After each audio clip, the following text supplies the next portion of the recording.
It's not going to work, but that's okay. How many Pepsi drinkers are in here? How many Coke drinkers are in here? I can tell which ones are unionized. For the final session of our 2014 16th annual Karabel conference. Next year's conference is already scheduled for the 14th, 15th, and 16th of October. So put it on your calendars. And we will be having this session, of course, is an annual session reviewing labor employment law, legislation, enforcement, NLRB decisions, and the like from the previous year. For almost all of our previous 16 years, we have had Professor Robert Covington from Vanderbilt Law here.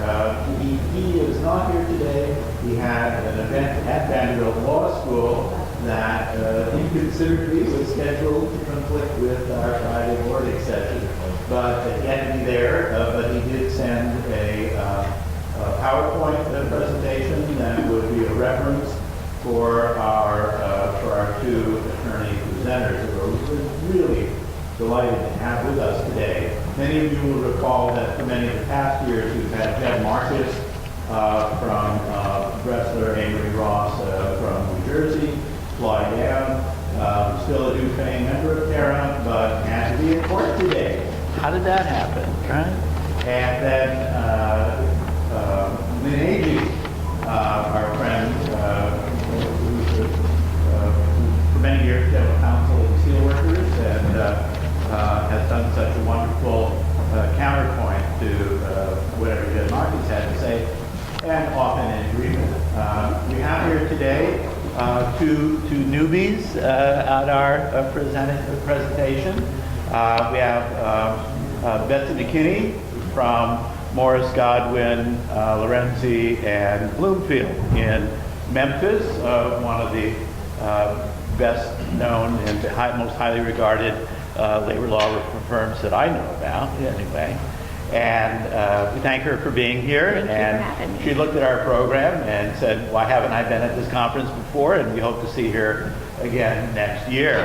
And Aron Karabel, who first joined us last year, and wasn't here before because prior to that he was living in New York, in upstate New York, and just moved to Nashville, and joined the firm of Waller, Lansden, Dortsch, and Davis. One of our sponsors sponsored our reception last night, and we're delighted that he's now back and serving on this panel. And so we welcome both of them as first-time presenters on this annual session, and I'll get out of their way and let them carry on. Thank you for being here. Thanks for having us. We appreciate it. Well, we have big shoes to fill with Lynn, Jeb, and Bob not being here, but we will tell you that this will be not your normal presentation.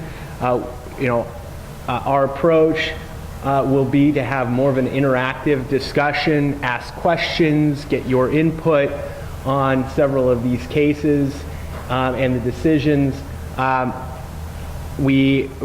My background, just to kind of give you just a taste of it, I went to law school in New York, joined a labor law firm. Actually, I was heading back to Las Vegas to work for a firm in Las Vegas, Nevada, where I grew up. And my former boss, Ron Dunn, called me halfway between New York and Las Vegas and said, we have a job for you. And I said, that's great, I'll go back. And I represented the Police Benevolent Association for New York City. I represented the New York State Troopers in upstate New York, and a number of other unions.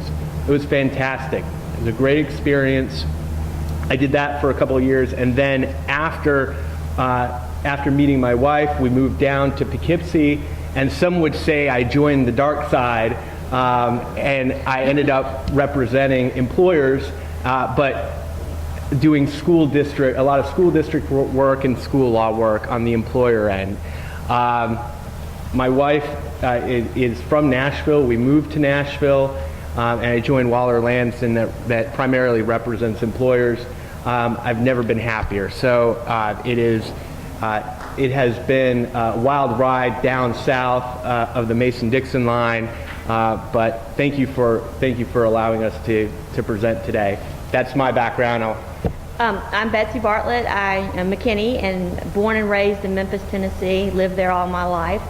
I came about working at Godwin, Laurenzi, and Bloomfield after working for a short period of time at the regional office in Memphis for the National Labor Relations Board, and was simply riding down in the elevator one day, and I don't know if any of y'all know Sam Morris, but he looked at me and was like, "What are you doing after this?"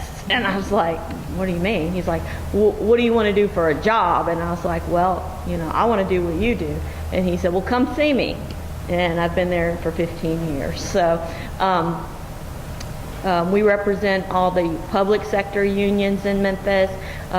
We are local counsel for a lot of international unions, the Teamsters, UAW, we represent a lot of them. We represent the bakery workers, pretty much any union, we've represented them at some point in time. We just had a big case in Memphis with Kellogg's, getting those guys back on the line after they'd been locked out for over 18 months. We did get an injunction in district court and got them back at least on the line and back to some paying jobs. So I also love what I do. I started law school when my child started pre-kindergarten, and she's sitting out in the lobby. I'm on my way to take her back to UT Chattanooga, where she's a freshman. So we started school together, and I still learn things from her every day. But I appreciate y'all letting me be here. And like Aron said, we'd love to entertain as much discussion as we possibly can. If you have questions as we're going through these slides, or any points that we raised, or if you have a personal experience about something we're talking about, we'd love to discuss that if we can. So I think the first case that we're going to talk about is the dreaded Noel Cannon case. So, Noel Canning, how many people in the room are familiar with this case? Raise of hands. So, Noel Canning, it's a bottle distributor. They distribute Pepsi products, and for me, that's liquid crack. I don't know if it's the same for everybody else. Pepsi, the way this case, and we'll talk about the procedural issues, and then we'll talk about some takeaways, but the way this case got to the Supreme Court started at the National Labor Relations Board with a charge. Before that, there was an election, and there was some agreements during the election procedure. The union ultimately won the election, and the employer decided, you know what, we don't want to recognize the union, we're not going to recognize the union, we're not going to bargain with the union. That the union filed a unfair labor practice charge under the National Labor Relations Act, and that is how it that was the procedural posture of the case. The way it typically works, as everyone knows, you file an unfair labor practice charge at the board level. You may have, if there is a finding by the ALJ against the employer, it can go up to the full board. If it goes up to the full board, you can appeal either to the appellate division in your area or the circuit court in your jurisdiction, or to the DC Circuit Court. So what happened was the NLRB found that there was a violation of the NLRA and ordered Noel Canning to negotiate, to recognize the union and negotiate with them a new collective bargaining agreement. The Noel Canning appealed to the full board. Full board upheld the ALJ's decision. It went to the DC Circuit. The DC Circuit said, no, this was incorrect. It was an incorrect decision, but not on the merits. And this is why it is so important to have good lawyers on both sides of the debate, because this is a case that has nothing to do with the merits. In fact, I would gather that both sides would agree that the merits were decided correctly. What was different is the procedural posture of the case, and it highlights creative lawyering. The argument was, we can't beat them on the merits. Let's show that the NLRB did not have a quorum, did not have the authority to rule that Noel Canning violated the National Labor Relations Act. And at that time, you had Block, Flynn, and Griffin. They were the January 4th, 2012 recess appointments. So, creative lawyers in Washington, D.C. made the argument that, look, the NLRB didn't have a 3-person quorum. They could not issue their decision, therefore it's invalid. And in fact, not only that, but the decisions issued all the way back to January 4th, 2012, those decisions are invalid because at that time there wasn't a proper quorum. Obama had made what's called recess appointments. It was during the time that the Senate was in and out of session. And as Betsey would put it very eloquently, all they were doing every 3 days was, banging the gavel. And there wasn't really business going on. However, the president believed that was a recess. That was a recess. And under the recess clause, the president of the United States has the authority to appoint members of the National Labor Relations Board. He has the authority to fill vacancies during that period of time. Went to the DC Circuit, said it wasn't a recess. You did not have the authority to appoint Block, Flynn, and Griffin. If everyone, at this point, the National Labor Relations Board doesn't have Block on it. Yesterday, Block, the president pulled his support for Block because it looked like the Senate was not going to confirm Block. Flynn is not on the board, and Griffin, who is the other recess appointment, Griffin is now the general counsel.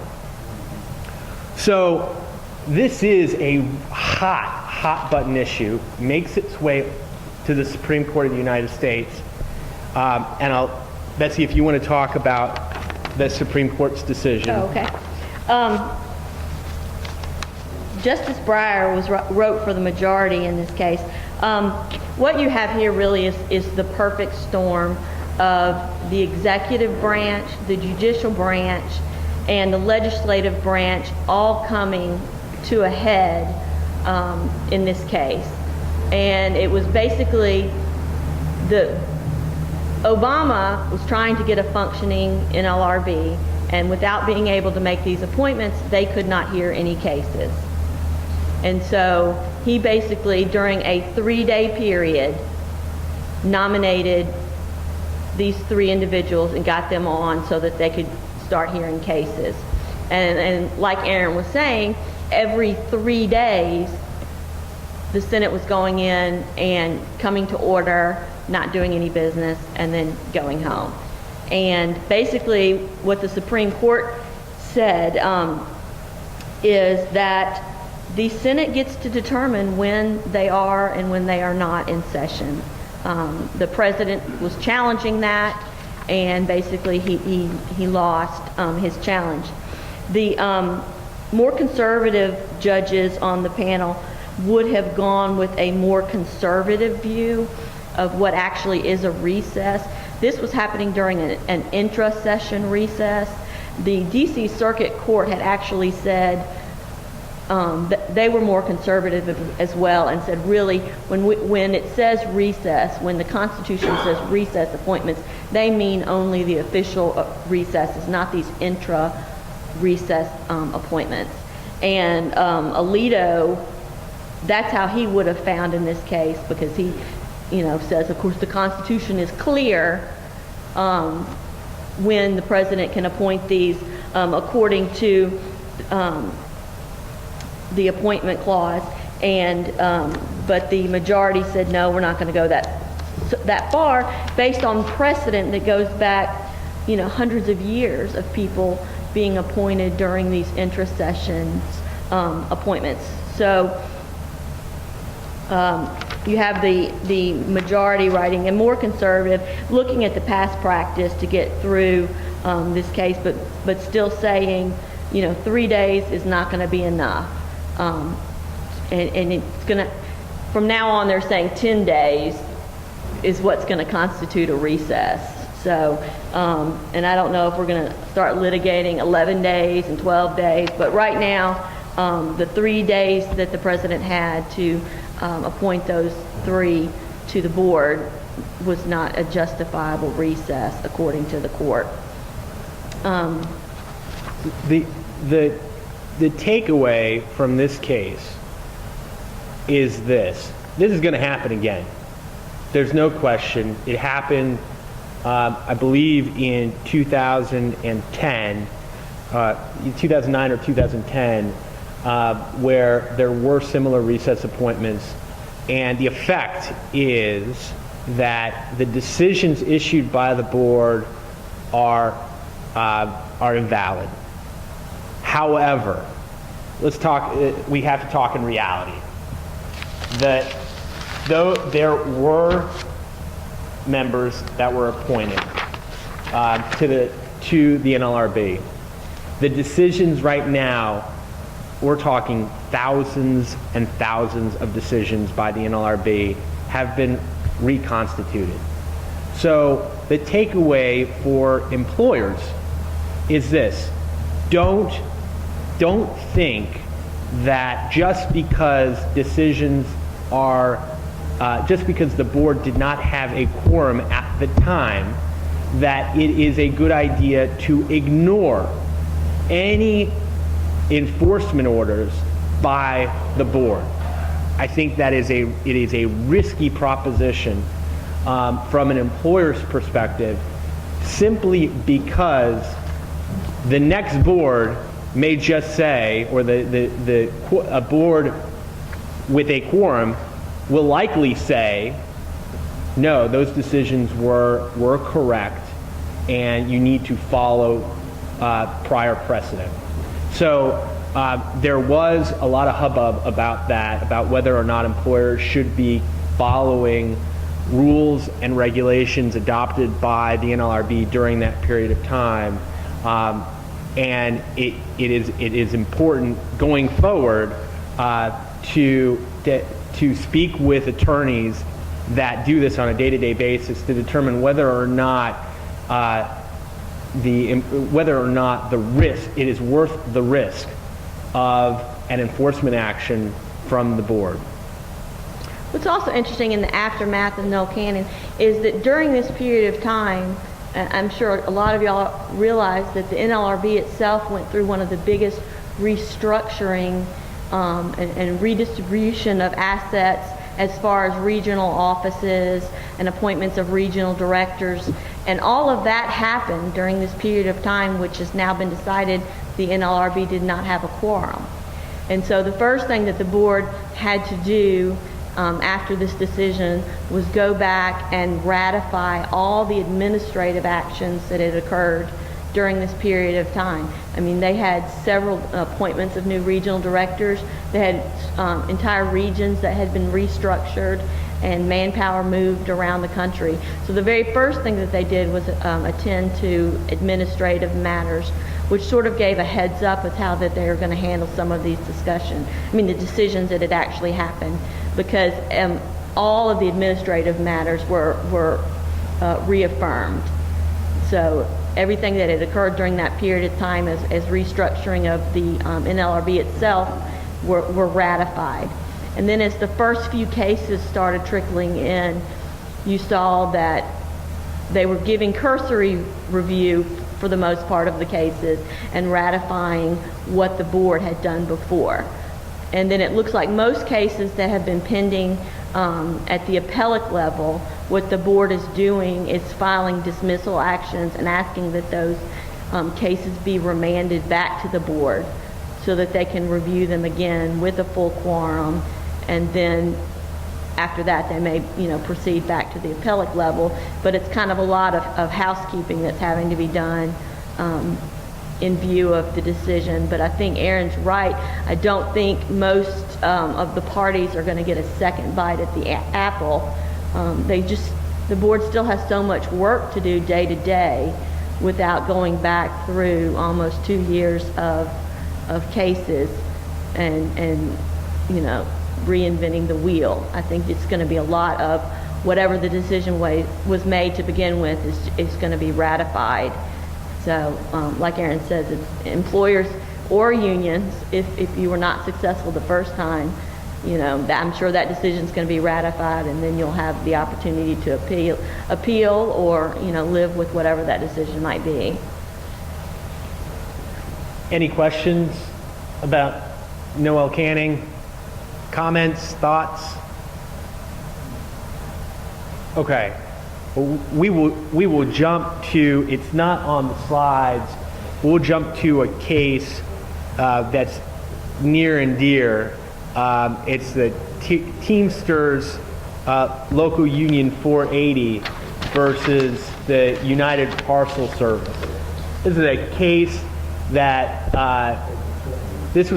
that was decided by the Sixth Circuit in April of 2014. The Teamsters and UPS have had a very long relationship, and there have been at times bumps in the road, but for the most part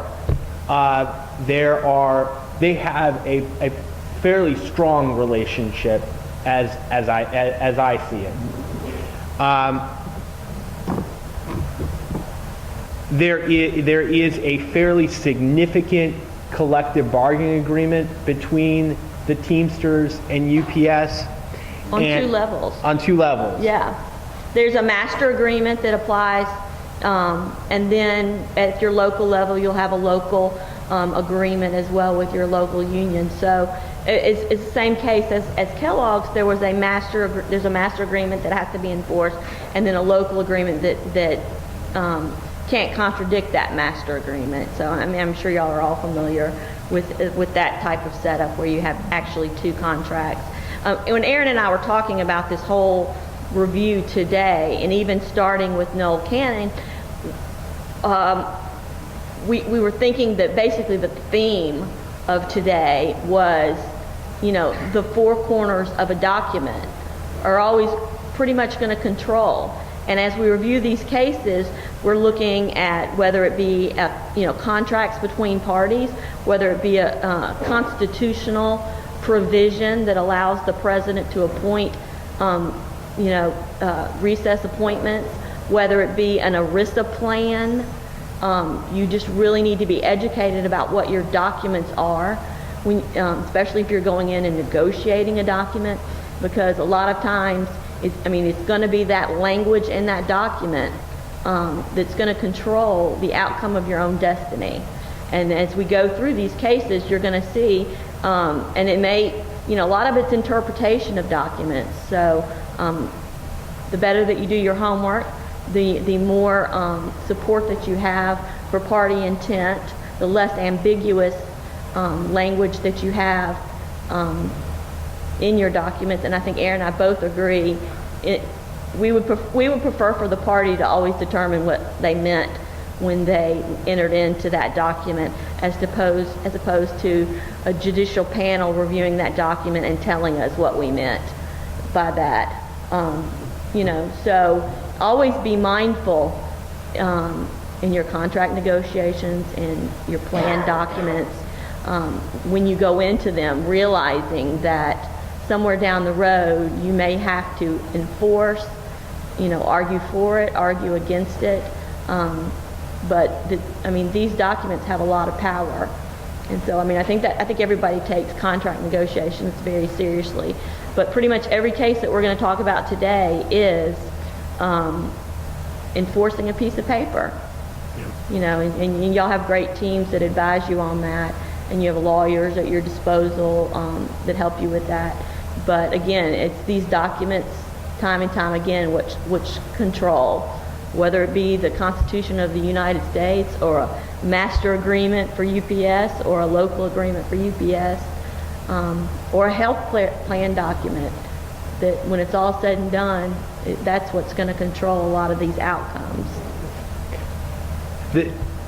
In this Teamsters case, the way they got to the Sixth Circuit was that the employer, UPS, and the Teamsters had language regarding the work of a certain classification called shifters,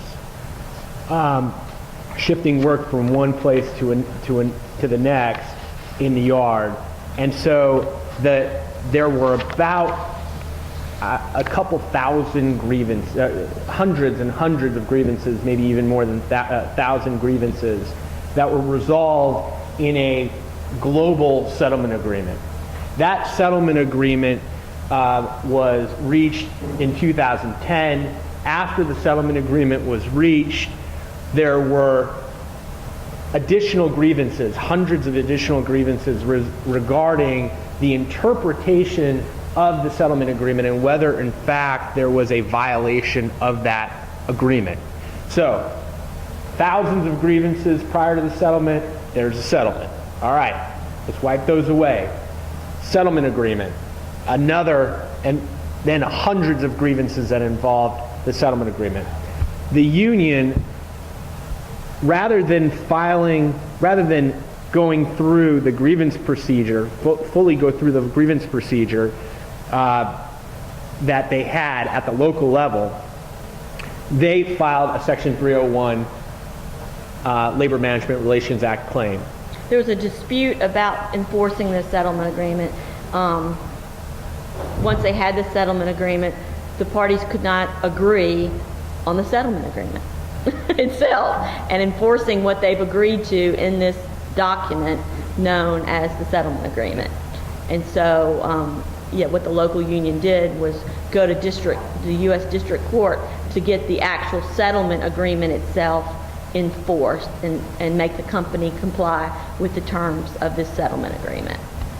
And the argument at the district court level was, look, the settlement agreement is final and binding. We don't have to go through the grievance procedure again because we've already resolved the issue.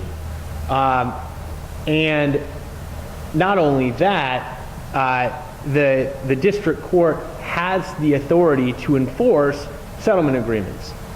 The Middle District of Tennessee said, no, that's not the case. It is not.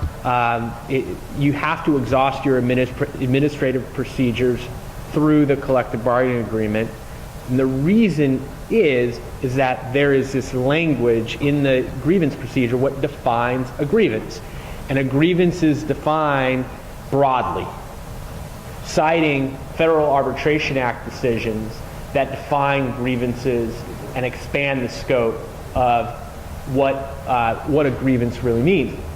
On top of that, the district court cited Federal Arbitration Act authority that says that it is the policy of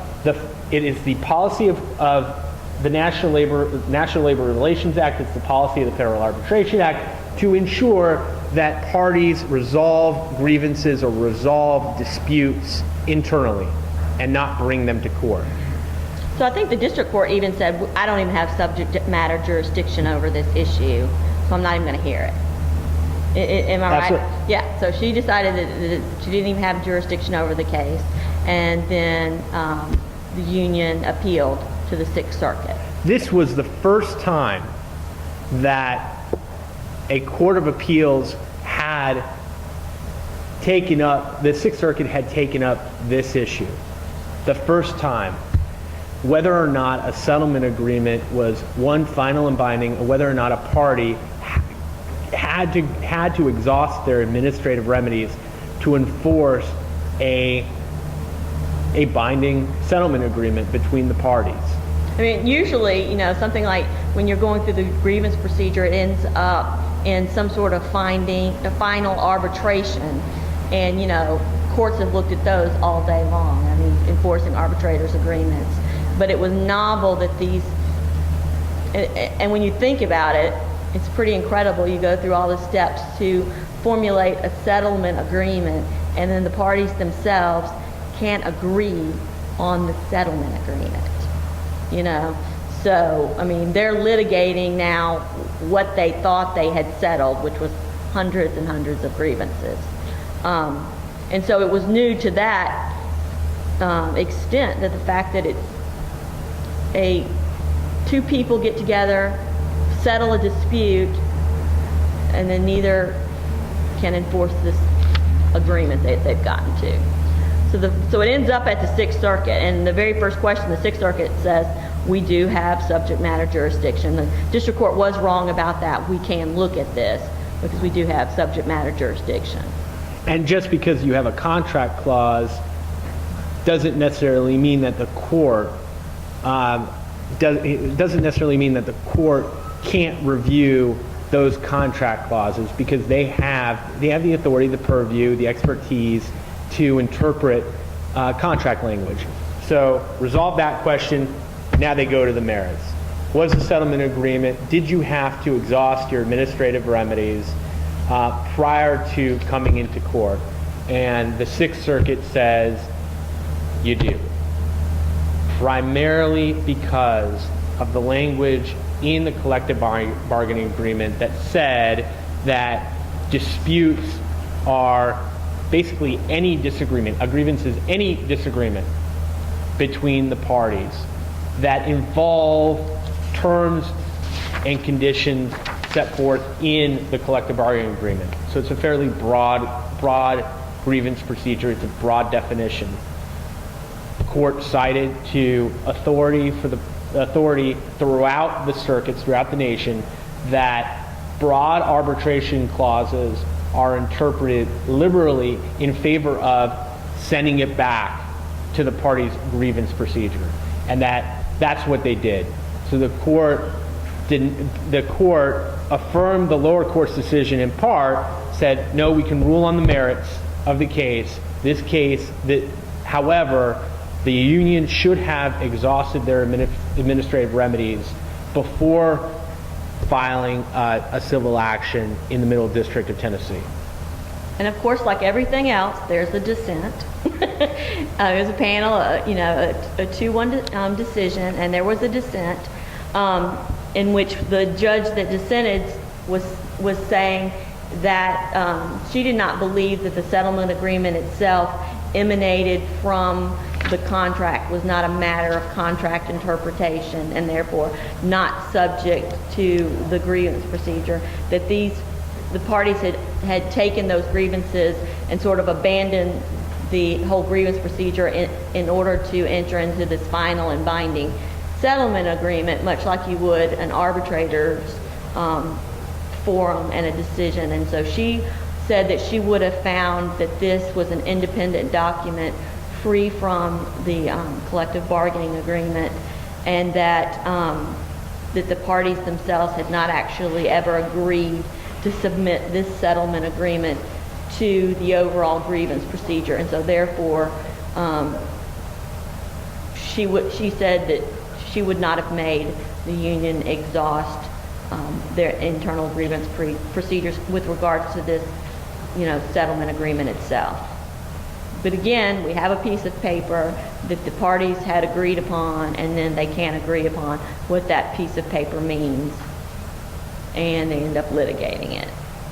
And as we all know, although Aron and I get paid, the more precise and the more exact that you can be in what is going to control your relationship, the better it is for the parties themselves, because sometimes one party wins, sometimes and the other party loses, sometimes both parties lose, and you're stuck with an interpretation neither intended. So I think Aron and I both were talking earlier that we're both kind of moderate, and in that we really hope that parties find a place, where they can negotiate an agreement that they both believe in, and they both understand the terms of that agreement as much as possible to avoid these types of situations where that settlement agreement took a long time to achieve. And then it was all for naught, because now we're right back where we were, back to the grievance procedure over the settlement agreement itself. We're going to rewind that part where Betsey outed me, so the moderate part. That would be omitted from both of our bios. That would be omitted from our bios, but no, I couldn't agree more that it is always better for the parties to work out what they mean with respect to their own collective bargaining agreement, their own terms and conditions of employment. Which is what the district court had said. Basically she's like, I don't want to get into this. It's always better for the parties to decide these things on their own. And so she was satisfied to send it back to the parties, and then the local, of course, appealed to the Sixth Circuit to try and get it enforced anyway. So. Just a raise of hands, how many people here have collective bargaining agreements? Raise of hands. Okay. The grievance, how many in those collective bargaining agreements? I assume everyone has a grievance procedure. Is that fair to say? Okay. The definition of what is and what is not a grievance, fairly broad or narrow? How many people have a fairly broad definition of what is a grievance? Okay. Does it sound a lot like this? A grievance is defined as any controversy, complaint, misunderstanding, or dispute arising as to the interpretation, application, or observance of the provisions of the agreement. Does that sound about right? That's all right. What about does anyone have a narrow grievance definition of what a grievance is? Raise of hands. Or have you ever been told something was not a grievance when you tried to complain about something, and they said that's not covered under the that's not an actual grievance? That's pretty good then. Yeah. Well, Do you have an example of a narrow definition? Sure. What you could, an example of a narrow definition of what a grievance is, it could say any grievance, that a grievance is defined as any controversy, complaint, misunderstanding, or dispute that arises within the four corners of this contract, excluding any side letters of agreement or settlement agreements. That would be narrower, sorry, can't speak. Or you can have something that says that a grievance is defined as a dispute over a certain type of benefit or a dispute over a certain type of procedure in the collective bargaining agreement. So you can carve out in a grievance procedure what exactly you want to take internally and what you want to bring. It's always and bring as a civil action. for purposes of good labor relations, in my experience, you want to resolve these things at the local level. Oftentimes, a grievance provision and a grievance procedure will go hand in hand with your management's rights clause. And sometimes that management rights clause can carve out exceptions. You know, you can have a really broad management rights clause that can be enforced in such a way to remove things from the grievance procedure itself. You know, when manager says that we have the right to direct our workforce, you know, any way we see fit, or staffing, or those, the broader the management rights clause is often will make your grievance procedure and what actually constitutes a grievance narrower. So both of those are very important provisions of your contracts, would be, you know, a management rights clause versus what's contained within your grievance procedure. Any questions on? In the back, the scholar. In your experience, what proportion of the collective bargaining agreements that you work with in this grievance procedure incorporate a structured internal mediation process and then external arbitration as a part of the process? The majority of our cases deal with an external arbitration process because internal mediation, and I hate to say this, when you have parties that are already anxious about the relationship of the two to begin with, it's often hard for them to even agree to an internal mediation panel, or who internally would be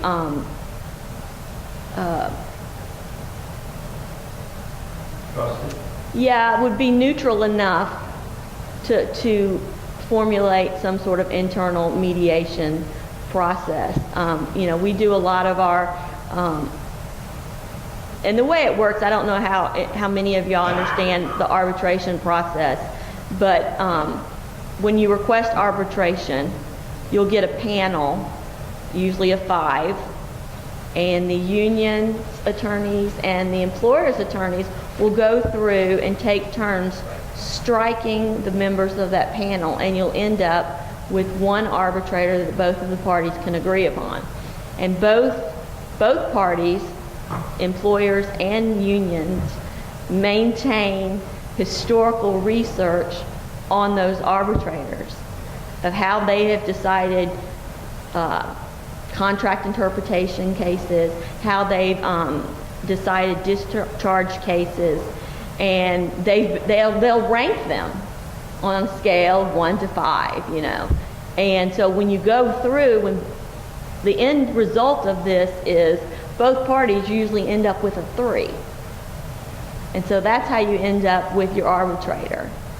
And I just think, my experience has been that most of our contracts include binding arbitration from a neutral arbitration panel, whether it be AAA or another resource. I don't think I have a single contract right now that has kind of any sort of internal mediation. You know, I will say, the last time I heard of anything like that would have been at Saturn. Because Saturn, you know, it was, when it began, was a beautiful thing. It really was, and it was a cooperative. I don't know if anybody has any experience with Saturn and what it was to begin with, but it was you know, my husband would say it was a communist, you know, atmosphere, but it really was a beautiful thing, and they had all types of internal mechanisms to resolve disputes, because boards were made up equally of management and employees, and the employees had a vested interest in disciplines, and I mean, it was almost kind of like what I as sort of an honor council, honor code formulation. They had a lot of teams, and a lot of internal problems remained internal for a long period of time. I would add some Tennessee history. I'm glad Brian Child was here from Labor Relations at TBA, because wasn't it the case that for a long time in the CBAs, there was a built-in mediation process on grievances? It's not built in. It's certainly an option if the parties agree to take this mediation, and obviously it's not binding, but who does some of it depends. The success of it tends to depend on finding the right thing. You know, if you've got a termination grievance where there's no middle ground, you're wasting your time.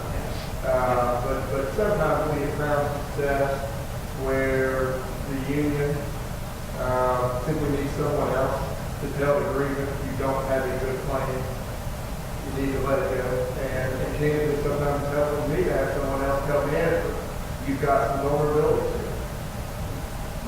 That's an excellent point. That my experience has been that for a lot of contracts seen where there is an intent to put in a mediation procedure, so the parties say in their initial contract negotiations, we intend to work out a mediation procedure that will be an independent step of our grievance procedure. The problem is that for the most part, no one can agree to what that mediation procedure looks like. The counter to that, what I've seen is there's an initial step of the grievance procedure where there is an oral discussion between the grievant and the immediate supervisor or the HR department, and before a grievance is even filed. It works really well because sometimes issues get resolved on the front end before a piece of paper is drafted regarding what the allegations are, what the supervisor did or did not do. If it's a supervisor working grievance, for instance, you know, HR can get involved on the front end and say, were you or were you not working outside? Were you doing bargaining unit work? You can answer that question fairly quickly, and you can resolve the issue. Those are some of the procedures that I've seen that help avoid the paper trail.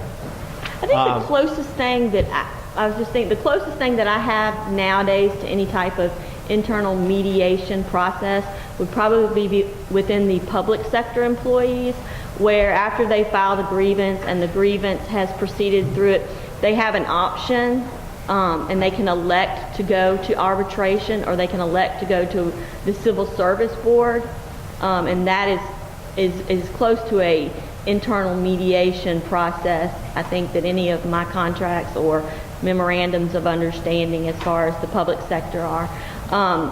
But again, if the relationship of the parties themselves are not good, that's not really going to be utilized, because oftentimes the civil service members themselves have been appointed by the administration, whether it be the mayor or a city council.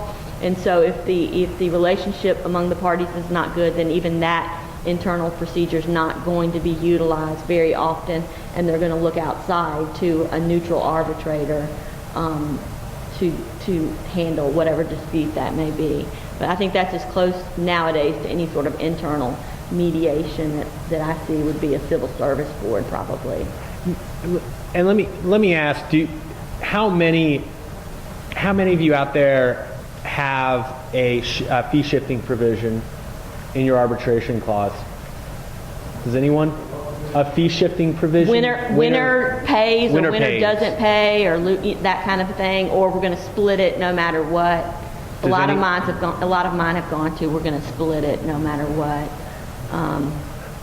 Anybody have what I've seen is the winner pays, or the loser pays fee shifting provisions.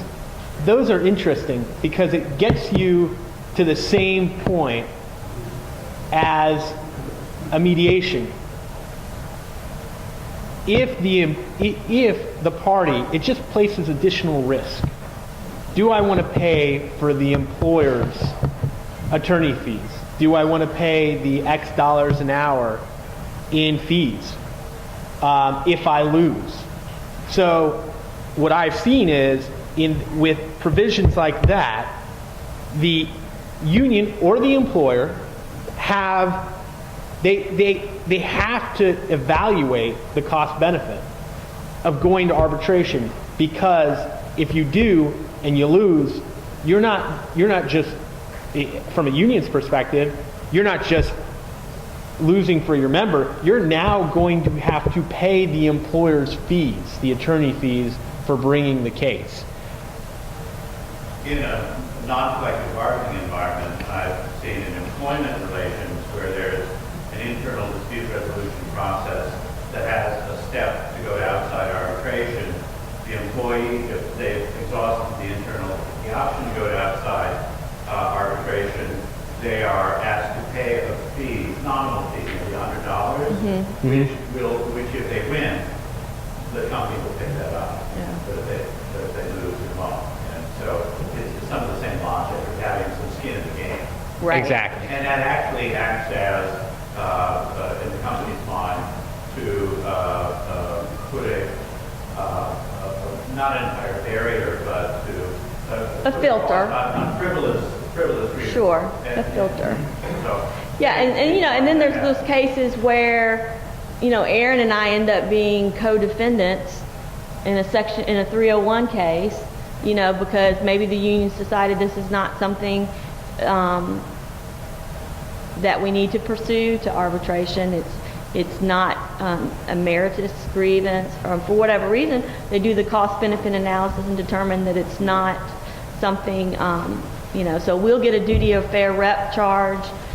The employers will still get the grievance, the substance of the grievance itself to litigate, and so then we're two on the same side defending, against a member who's not happy how his grievance was handled. So that's another, that's the third way that these cases can end up actually, winding their way through the courts, when the actual grievance itself is not happy with the way it was handled, or the way that it was not pursued, or ultimately decided not to pursue to arbitration. And so that's another method that sometimes these cases end up that way. Yeah, people change. Regarding the looser pay on arbitration, you're not going to find a whole lot of collective bargaining agreement over here, because typically that is a language that is the corporate lawyer put in to weaken the union, the labor contract. And you're not going to see that unless it's the first contract, Right. initial negotiation, and they want to weaken the leverage on collective bargaining. You're going to have a lot of anti-union law firms love to propose that. Yes, But very seldom you get that. right. Like I said, most of the You know contracts. why I You've lived with one? know? No. But I say you're not going to find one. No, you're not. Very rarely you're going to find one. I don't think I have any contracts now that say loser pays or anything like that. It's usually a fee splitting regime. It's a, well, I suppose be neutral, I'm sorry.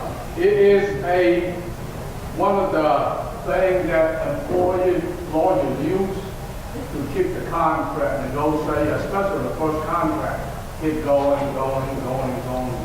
Just like seniority costs. Yeah, So you're not going to get unions to accept that, except if they really absolutely in a position that they go ahead and get a contract first, then we'll deal with the next contract. Right. Otherwise, no union will agree to that. no. And these fees, for any of y'all that are familiar with arbitration fees, they add up very quickly. A lot of these arbitrators live in Florida and California, and You fly them in, you put them up, you feed them. It's at least $1,000 a day. They charge reading the transcript. They charge, drafting, researching until you ultimately get your decision. And so, I mean, it can be a $10,000 arbitration award very quickly. And then to have a loser pay that is awfully painful. That's pain on top of pain. So most of the times it's going to be a fee splitting arrangement. Sometimes the employer graciously offers to pick up the arbitrator's fee. Sometimes it just depends. But most contracts, I think nowadays, it's going to be the fee splitting. Is that what you're? Yeah, pretty most contracts Yeah. have fee splitting. Yeah, right. But there are, to your point, there are some UAW contracts throughout the nation for smaller employers with a smaller workforce that have the fee shifting provision, particularly because they want to, the parties want to make sure it's a combined. It's a fee shifting provision, and only the union can decide whether or not something goes to arbitration. So it ensures that only those things that are going to arbitration are real disputes that the union wants to take. I think that in smaller settings it may work, in larger settings it may not, to Mr. Chang's point. All right. So I think the next thing is Yep. Sanderson United Steel. And believe it or not, this is a Supreme Court case on the definition of clothing, where the parties agreed in their contract that workers were not going to be paid for donning and doffing, which is putting on and taking off their work clothes. That was not going to be a paid period of time. And that's what they had agreed upon. Then you had a subset of employees that decided that they wanted to be paid for the additional safety equipment, the protective equipment that they had to put on in addition to the clothing that they put on each day for work. And it's some things as simple as plastic glasses, just the eye protective wear, whether it be a respirator, whether it be, a hood, whatever it was. They were saying that these protective items themselves were not clothing, not covered under the collective bargaining agreement, and they wanted to be paid to have to be paid for this time. And so this is the company and the union agreeing on terms of a contract, but then a separate group of employees saying, well, we don't believe that these things are clothing. And so we actually have references to dictionary terms of what it means to put on clothing, what the layering of clothing means. People put on clothes and then put a coat over it. Is that clothing? And basically, the court said clothing is clothing, and it's going to encompass everything that you have to put on that's essential for you to do your job. And so if your job requires you to wear a hairnet, it's going to be clothing. If your job requires you to wear a bulletproof vest, it's going to be clothing.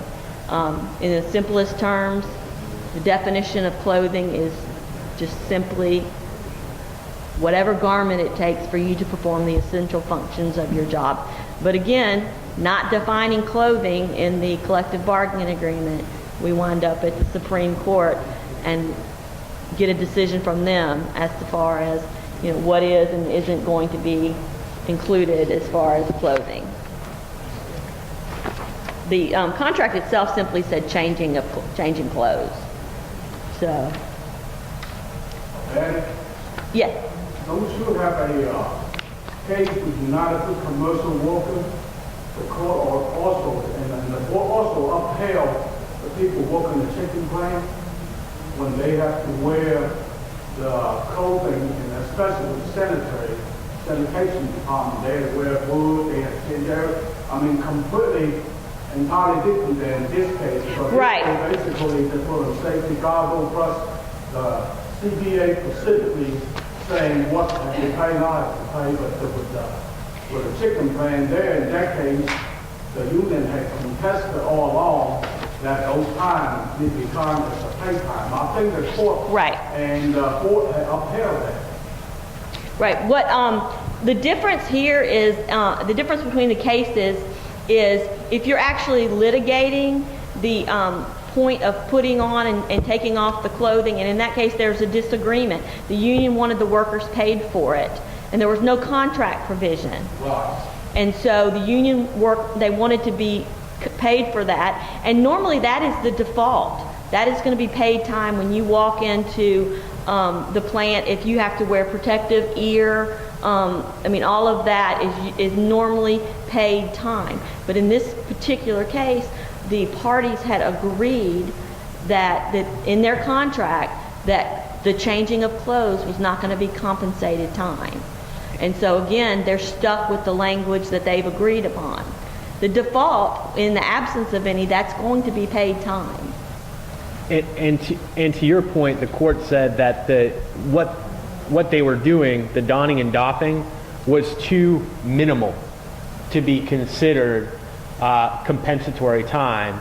So in a different context, where you are taking a significant amount of time putting your clothing on, taking it off, for people who have to wear safety gear, for police officers that have to put on their gear before they can exit the facility, those things are different. Yeah. I mean, under the FSLA, normally, you're going to be compensated for the time that you put these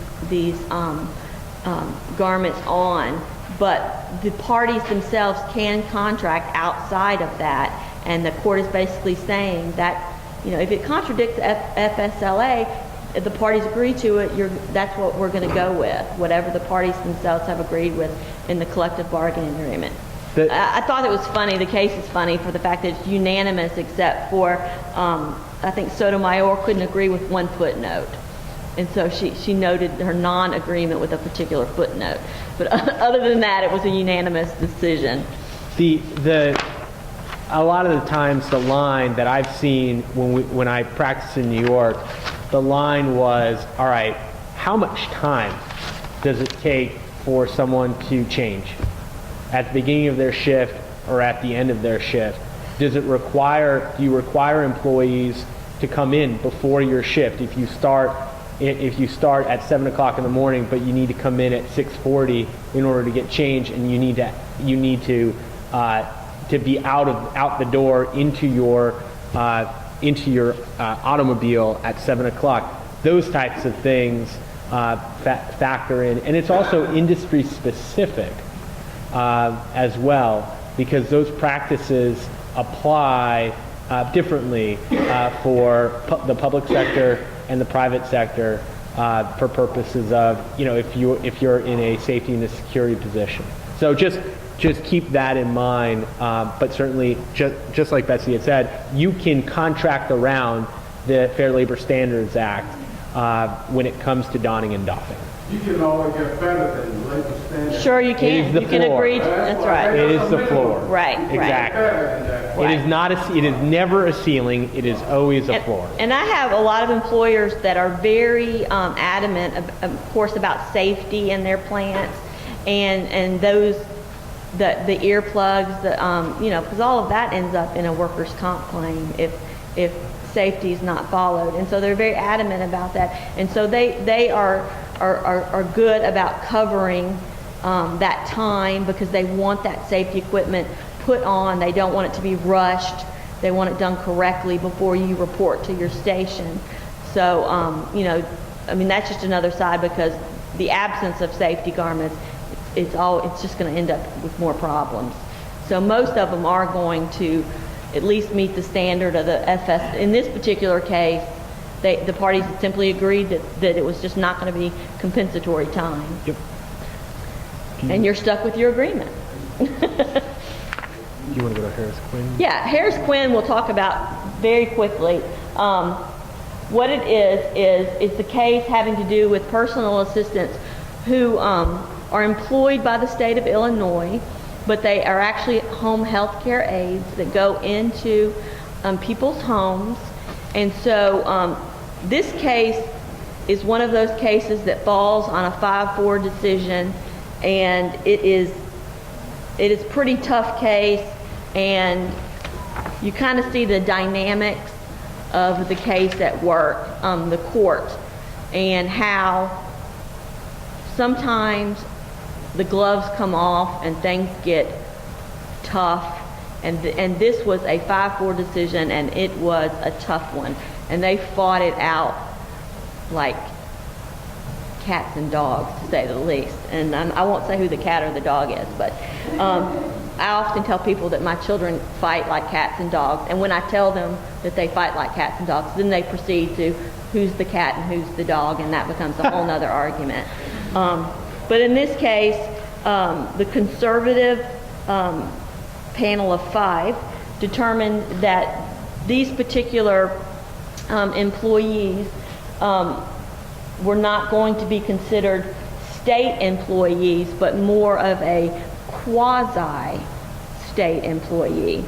And what we had were a few of the PAs were challenging having to provide monies into the union. The SEIU was the bargaining union here, and the state had entered into an agreement with the union that they would be the representative for these employees, and you had a group of employees that did not want to pay anything into the union as far as union dues. And you're having a challenge of the agency shop where they don't even want to pay anything that's separated out of the political atmosphere. They don't want to pay towards anything of the collective bargaining itself. They don't want to pay into grievance procedures. They just simply do not want to pay union dues. And as we all know, the standard up until this point had been the agency shop. And here, as you see, they're challenging, the plaintiffs brought a class action to challenge what the definition of whether or not these PAs were actually employees of the state. And the issue turned on the fact that these disabled individuals actually had some input as to their care.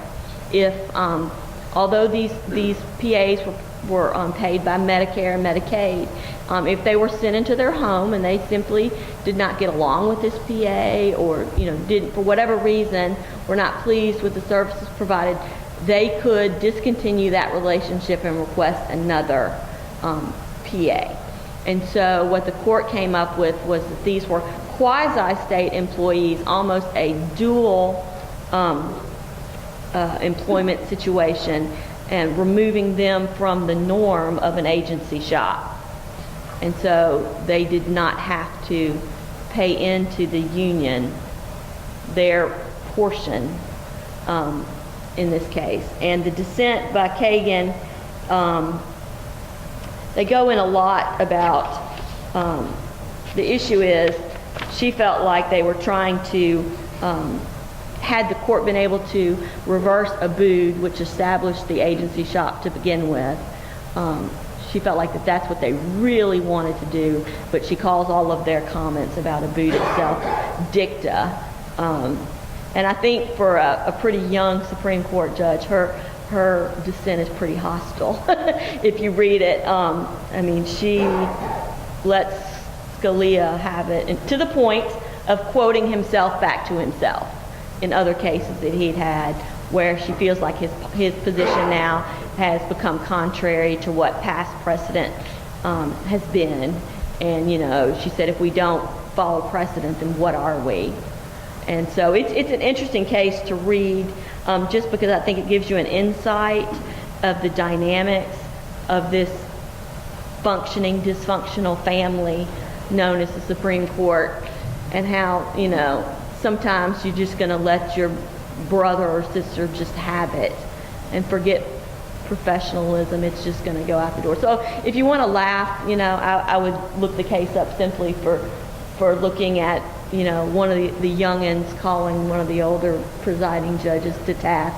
It's interesting to me, in that regards. It was pretty interesting. She may have watched an episode of Boston Legal and saw Right. James Spader give it to Scalia as well. So just keep that in mind. Yeah, it's pretty fun.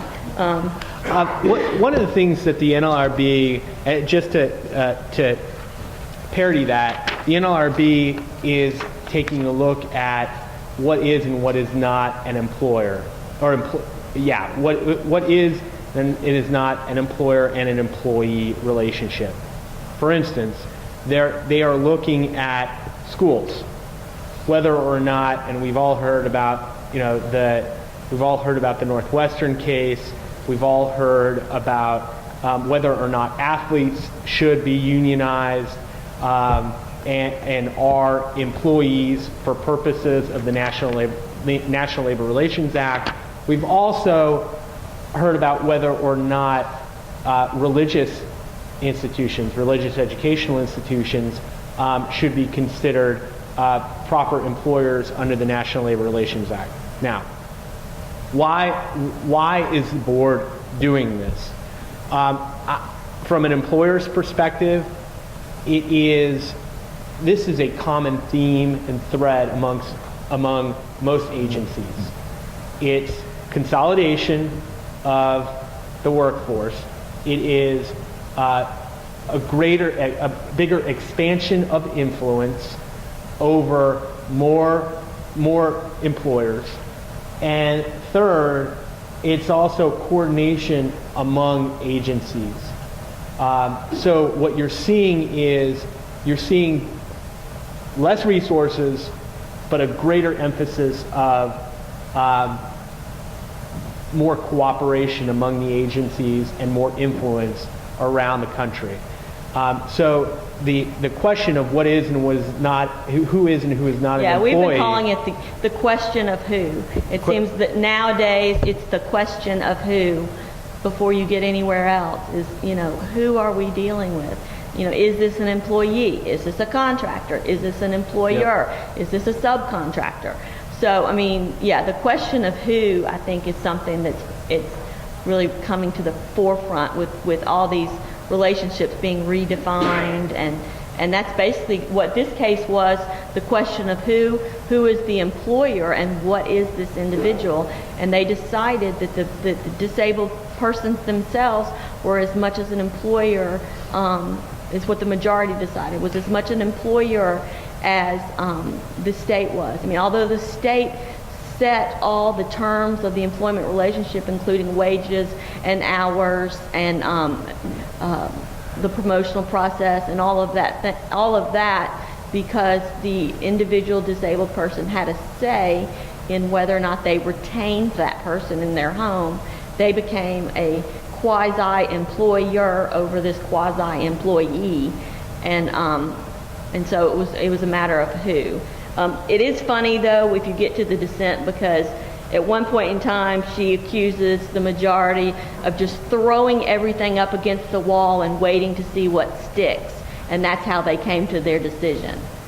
And so I think that's pretty remarkable when you have one of the younger associate judges challenging kind of the regime, because in her opinion she said that this case was the poster child for Abood and should be no different than the years of precedent that case has had. So the factors that most courts will look at is what is the benefit, who gains the benefit from the relationship, and how much control does one entity have over the other, and it's very similar to the analysis that you would look at under the Fair Labor Standards Act, and how you would analyze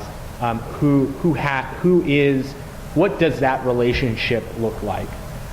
So that case is a perfect example of identifying that relationship and identifying the proper employer and the employee for purposes of agency shop fees. Yeah, and the question of who, so.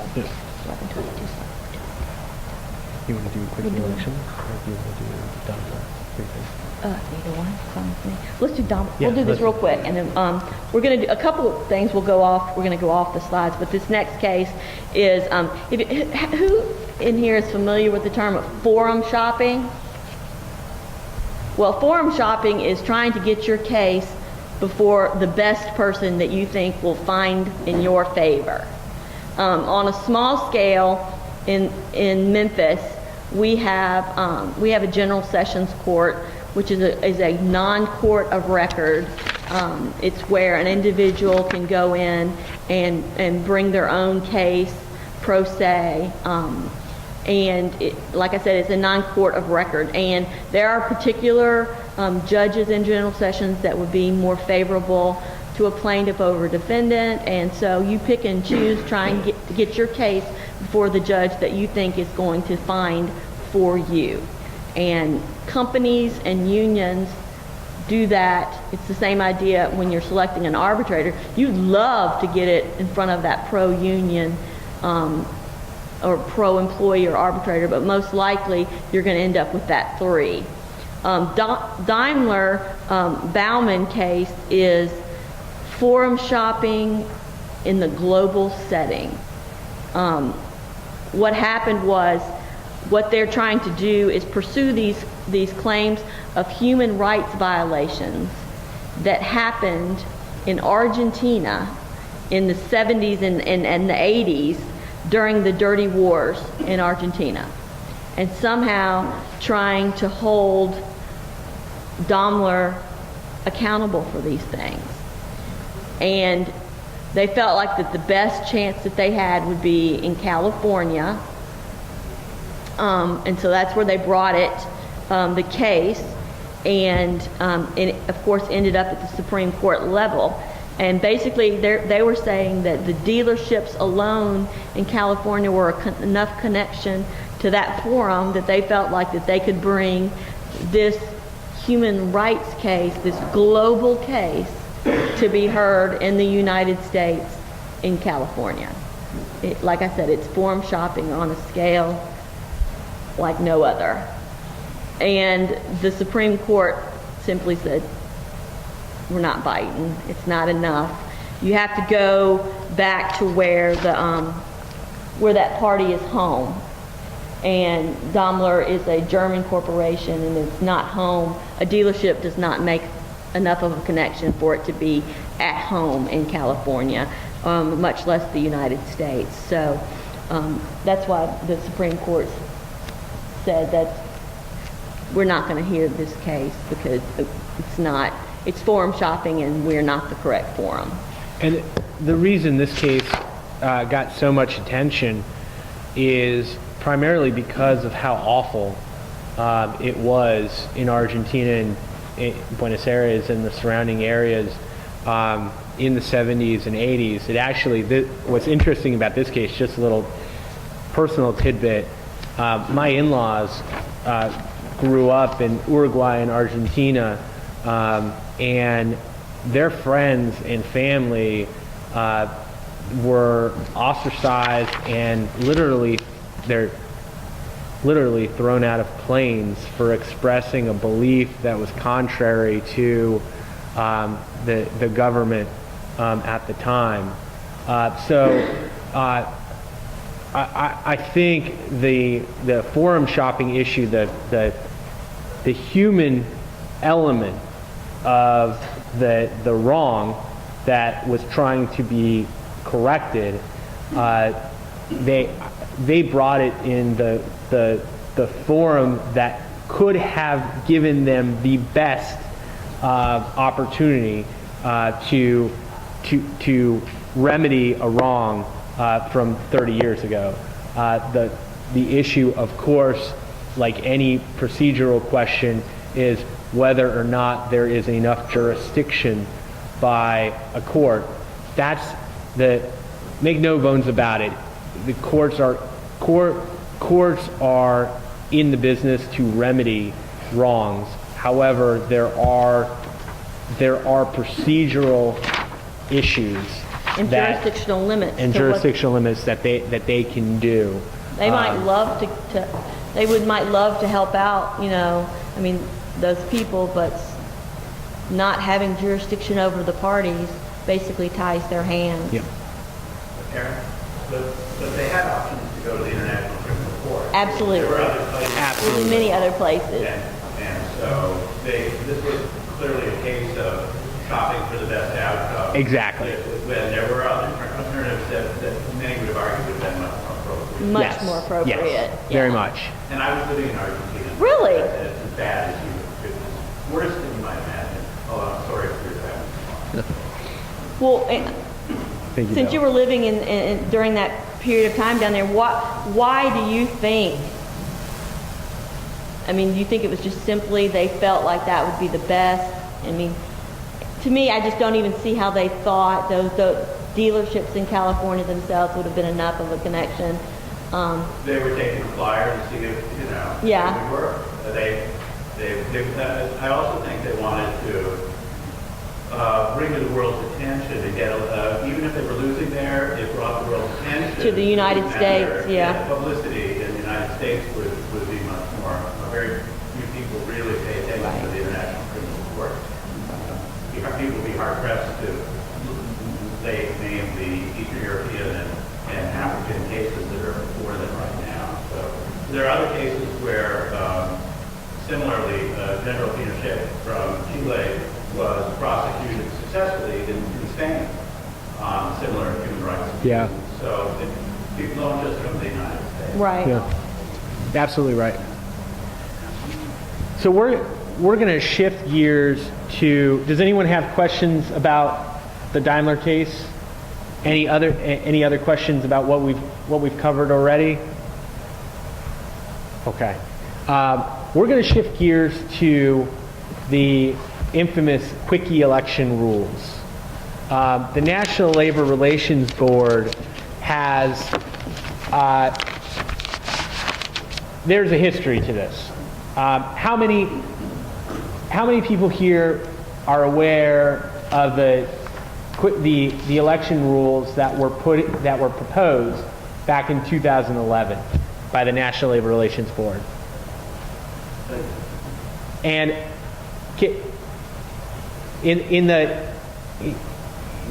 do you recall how many comments or what the reaction was from the public or from employers when those rules came into it or were proposed?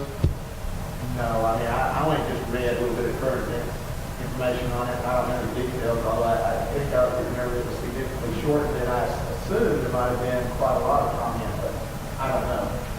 There were 66,000 comments regarding the rules. And essentially what happened was those rules did not take effect. They were new rules in 2014 under the National Labor Relations Board Chairman Pierce were proposed. The old rules were retracted. The old election rules were retracted, and the new rules were proposed. It was identical to the 2011 election rules. And here's what they do, the election rules. They shorten the time frame between the filing of an election petition and an election from 2 months to approximately 3 weeks or less. Second, they revise the process, and this is just global. They revise the process for addressing representational issues and desired unit composition by creating new pre-hearing requirements and shortening the time frame from weeks to days to conducting a pre-hearing election. Typically, you file a union files a request with the National Labor Relations Board. They file an election request. The election typically takes place within about 60 days. The hearing on unit composition, what should the unit actually look like, takes place within a fairly short period of time, 1 to 2 weeks. Yeah, these people are going to be included, these people are not. Staff and the, administrative office. Exactly. will carve them out. So it's a lot of discussion of who's going to be in this unit and who's not. Who's a supervisor, who's not. And the third is it requires employers to disclose, it increases access to the union. It requires employers to disclose employee telephone numbers and email addresses in voter eligibility lists. Why? Because we're in 2014. Employer eligibility lists, you can't get a hold of employees on the telephone as much as you can by email. So there's an access issue.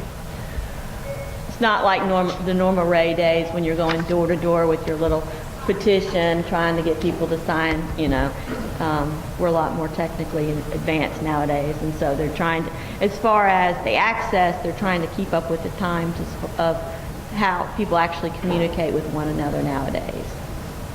The concern from the employer side of these election rules is that when you go in to an election and there's already 30%, you already have, and typically most unions have more than 30% of the eligible voters who intend to vote for the union. There is already a significant interest in having a union in the workforce.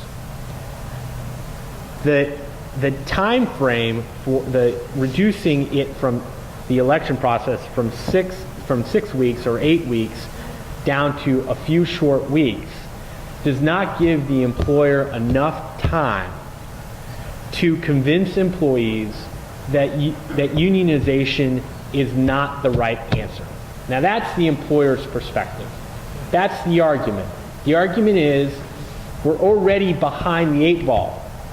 We need time to show, 1, we're not that bad, or 2, you don't really need a union, or 3, your benefits are better, are market or better, and your wages are market or better. That's the argument from the employer's perspective. On the hearing, the truncated procedures, the argument is, look, we need additional time to figure out who should be and who should not be in the bargaining unit. This is particularly important in the healthcare setting. The reason it's important in the healthcare setting is that there are rules regarding community of interest for LPNs, RNs, technical employees. There are rules that govern who should and should not be in the union, and also in the healthcare industry, there are differences between one employer and another, whether or not LPNs or PRNs, the basically contingent employees, non-regular full-time or non-regular part-time employees, should be part of the bargaining unit with regular or part-time full-time or part-time regular employees. So there is a big concern that if you reduce the election procedure, that will create that will not give employers enough time to resolve issues. Here's the answer, at least from my perspective, to those concerns. Because at the end of the day, the National Labor Relations Board will decide whether or not it is in the interest of both management and labor to have a shorter procedure. It's just that it's not worth arguing over that. The issue is it's prophylactic. It's being proactive from an employer's perspective. If you're assessing the workplace culture post an election, or at the beginning of an election, it's too late. If you're assessing whether or not employees are having issues with a supervisor or have concerns that are not being addressed, it is too late. You have to, before the election, determine, or before there is a discussion about whether or not a union should be, whether or not your workforce should be unionized, you have to have a discussion whether or not the working conditions are satisfactory. You have to have a discussion whether or not there are any lightning bolt supervisors in the workplace. You have to have a discussion whether or not your open door policies are actually open door policies. There has to be a discussion on the front end. Not only that, you have to assess your management's preparedness. You have to know whether or not, if in fact an election petition were filed, are managers sufficiently trained to answer or respond to employee inquiries about unionization? Now, you want, at the end of the day, employers and employees and unions want the most educated workforce. If a union is necessary or needed or wanted in the workforce, it has to be an informed decision. So there has to be an understanding of working conditions. There has to be an understanding of where we are compared to other employees in the same industry in a different setting. So the argument is, regardless of whether or not you believe there should be a union in your workforce or shouldn't be a union in your workforce, at the end of the day, that election process should be to inform employees one way or the other what they believe to be in the best interest of them. Well, my first concern is the fact that the whole term of a quickie election concerns me, just to the point that it's a huge decision. The overall election process and the decision to unionize a group of employees is a huge decision. It involves huge amounts of resources, a lot of people, and the whole term of a quickie election bothers me to some degree.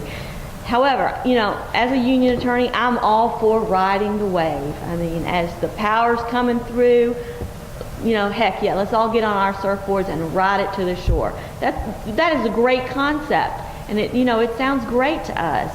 But there's also an issue of implementation. And when the labor board is at a point right now where it's staffed at the lowest levels that it's ever been staffed, I wonder about the implementation of quickie elections. I wonder, these companies are basically mega ships, and I think anybody knows how hard it is to turn a ship on a dime. And if we are going to go from a process that in itself is sometimes hard to accomplish the goals, I wonder about the implementation of a faster timetable. If we decided as a group in this room, we were all going out to lunch today as a group, there would be logistical issues about getting this many people to lunch and served in a timely manner, and everybody, gets what they need. So as a concept, as a union attorney, it sounds great. We're all high as kites and just, marching towards the end before they get their side in or anything like that. We're not going to have any controlled audience discussions, but the implementation of that, and also, as Aron pointed out, the education of the workforce about the benefits versus the negatives. I worry about the implementation. Is it too grand of an idea about the whole implementation of this. I mean, unions and elections involve a lot of people, and getting all those people on this quickie time frame could be tough.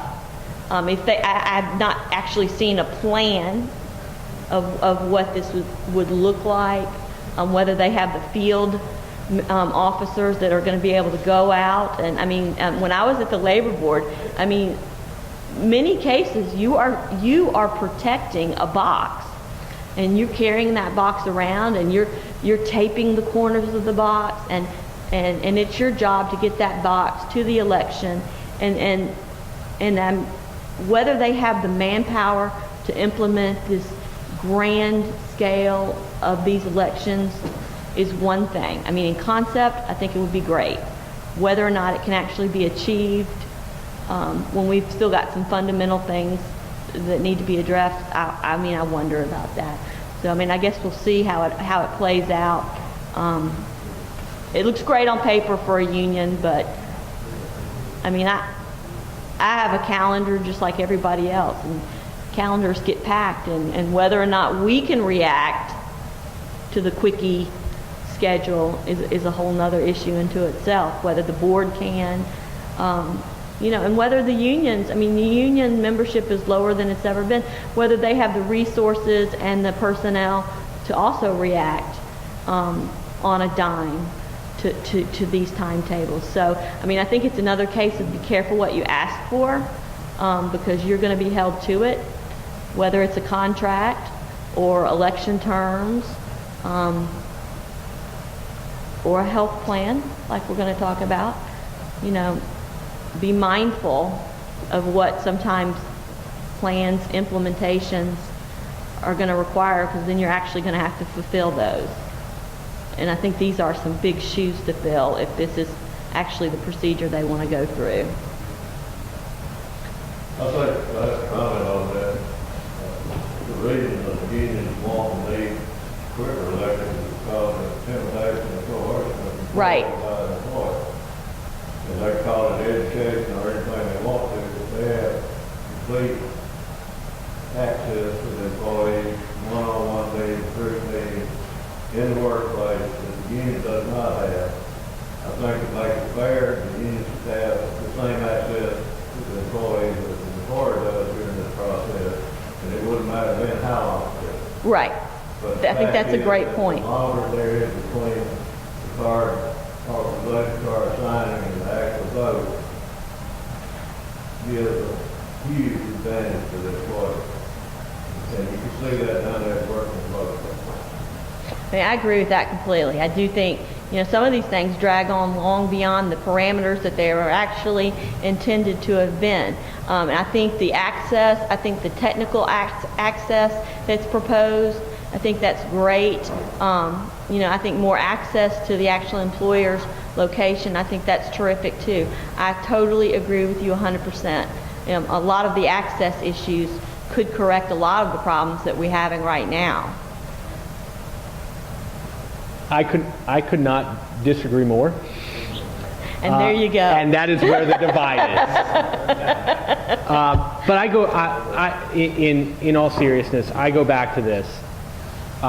First, I tell all my managers and supervisors and employers, look, when there's an election, you have to follow the tips.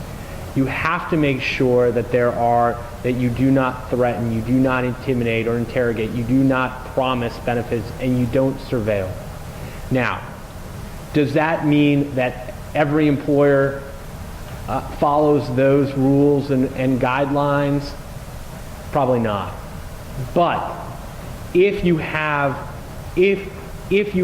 on the front end the expectation by supervisors and managers that they are not to do those things, they are not to meet with employees individually at their homes to discuss what they think about the union, or talking to employees about or isolating employees in the workplace, the concerns that you raise get alleviated.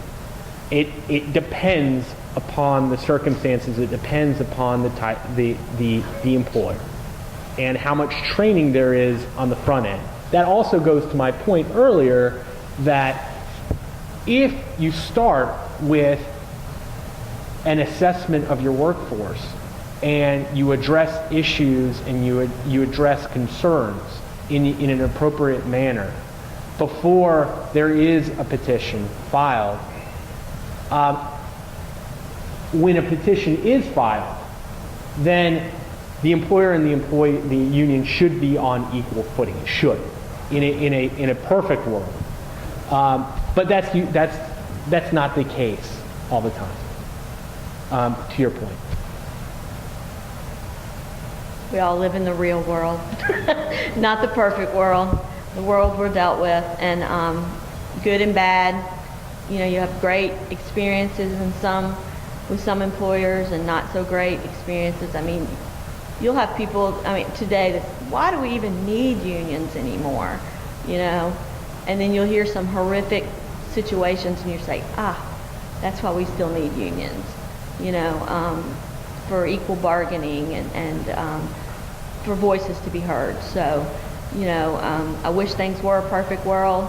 I wish every lawyer that I had to deal with was as nice as Aron. But, you know, we have it is mutual. Yes, we have to, you know, we do have to deal with realities. And so, I mean, this is a great opportunity to see both sides of the story. And as you see, I mean, even up at the Supreme Court, it's still not a perfect world.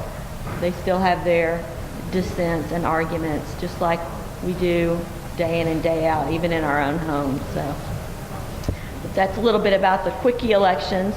The next case that we're going to talk about really quickly is an ERISA case. And I do a little ERISA work handling union health and welfare plans and I am not an ERISA attorney. Subrogation interest, and it's a quickly developing field, especially with the Affordable Care Act and all the health care reform. But this case basically reminds us that, you know, the paper is going to control, and what this is a case about the plan document and what was provided in the plan document.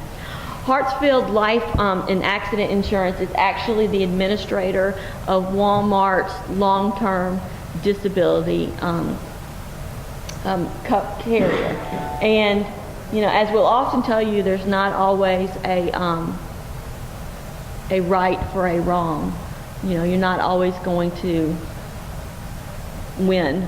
You know, this woman was disabled, and her disability plan called for a 3-year term to bring a cause of action under the plan document, and it deals with when proof of loss and what the issue of proof of loss was. And she followed the plan document and exhausted her internal appeals. She was diagnosed with lupus and fibromyalgia and could no longer work, and appealed and applied for her long-term disability. She went through the administrative process of the plan.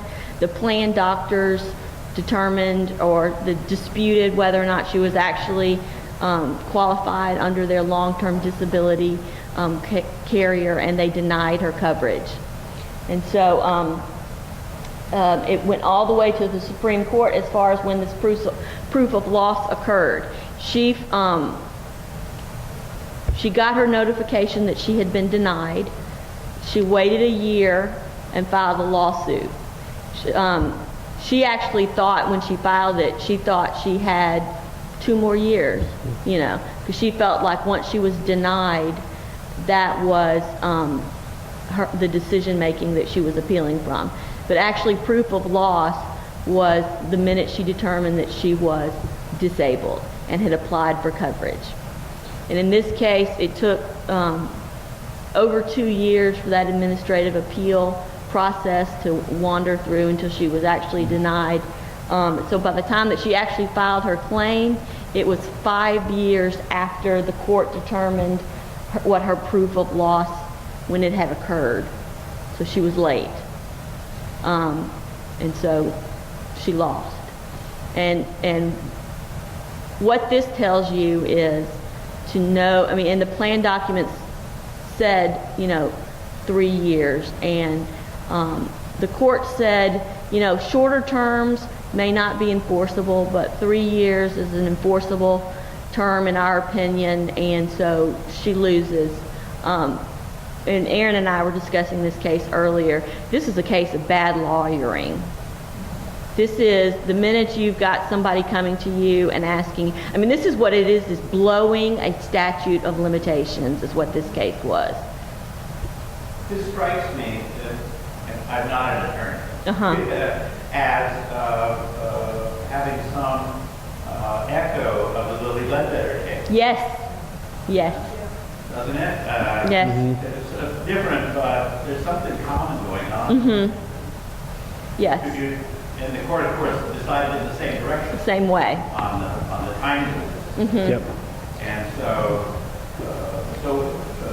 is this then a clear instruction to plaintiff's attorneys that they got to be really on top of this? You've got to be on top of it, and the first thing that you do when you've got any kind of claim that's going to be filed under a plan document, the ERISA statute gives certain rights to participants in health care plans, and you are entitled to certain documents, and it's spelled right in there, and you have to ask for the document, and it has to be provided to you within 30 days. I mean, there's specific steps to go through that entitle you to certain things, such as the plan document.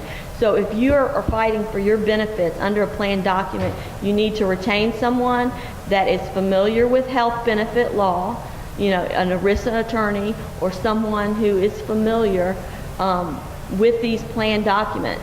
And it's gone even a step further with what we term Obamacare. The notices that in addition to a plan document, you have to provide them with a plan overview that is written in plain English.